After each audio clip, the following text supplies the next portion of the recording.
ese por el que debe transitar el sabio y el filósofo? Muy simple, que el ser es y el no ser no es. ¿Qué dice el segundo camino? Que el ser no es y el no ser es. Vale decir, el primer camino afirma la identidad. En el segundo camino se dice que el ser no es y el no ser es, con lo cual se entra en una contradicción.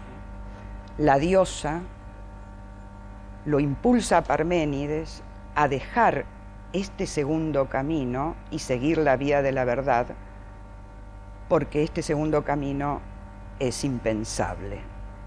La nada es imposible de pensar. Lo que no es, no puede ser conocido, dice, es inescrutable, no lo vas a poder mostrar. Este es el problema que tiene esta vía que hay que descartar.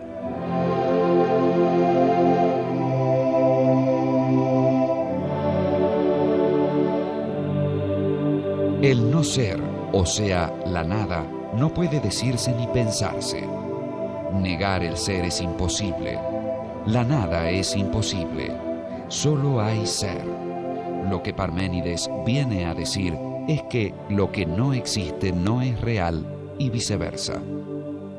La primera parte del fragmento 8 es la que le ha valido a Parménides la fama de ser el primer filósofo que argumentó con rigurosidad lógica.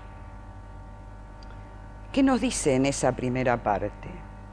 Nos dice que si aceptamos como premisas el hecho absoluto de ser y la imposibilidad del no ser, el ser necesariamente tiene que ser inengendrado, incorruptible, inmóvil, completo, homogéneo, total, único, continuo.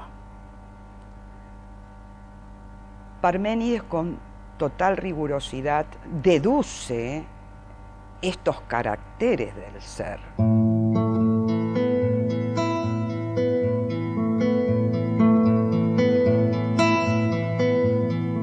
La deducción de los rasgos o signos del ser constituyen la primera expresión de argumentación rigurosa de la filosofía occidental. Parménides establece que el ser es inengendrado porque, en caso contrario, debería nacer de algo diferente de él. Pero lo diferente del ser es la nada, y la nada no existe. La muerte y el nacimiento de las diferentes cosas son solo modificaciones que se producen en el ser, y no modificaciones del ser mismo. Este puro ser es visualizado por Parménides como una esfera. Lo que tenemos que comprender en la filosofía de Parménides es que la imposibilidad de negar el ser. Ahora bien, esto que parece un galimatías, tendríamos que tratar de explicarlo mejor. ¿Qué entiende Parménides por ser? ¿A qué llama ser? Parménides está usando el término ser, el verbo ser y el participio del verbo ser en griego en sentido fuerte. Es o ser significa hay, existe, he aquí cosas. Hay cosas, hay realidad. Ser, realidad, son términos equivalentes. Lo que Parménides quiere decir es que es imposible negar la realidad, porque la nada no existe. Luego el poema inicia la Vía de la Opinión, en la que se da cuenta de una serie de teorías y apuntes sobre materias diversas. Parménides coloca una tercera parte que es la que conservamos en peor estado. Realmente está en un estado lamentable de conservación. Son muy pocos fragmentos. Podemos inferir que trataba sobre temas de cosmología, algunos sobre biología, pero no mucho más. Lo que está bastante claro es que la diosa le dice a su discípulo que va a relatarle, que va a contarle una especie de opinión que es errónea, no es totalmente confiable, pero es verosímil.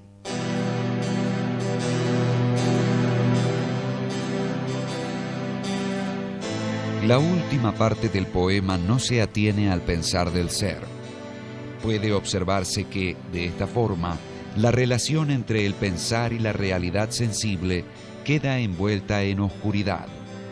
Y esta oscuridad es precisamente lo que acerca la figura de Heráclito a la de Parménides.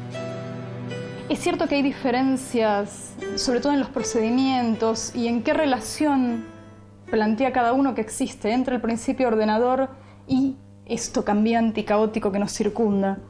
En el caso de Heráclito parecen estar mucho más juntos, tener una relación mucho más cercana, que en el caso de Parménides, donde la decisión es mucho más fuerte. Pero en los dos casos se ve una intención similar de contestar a la misma pregunta.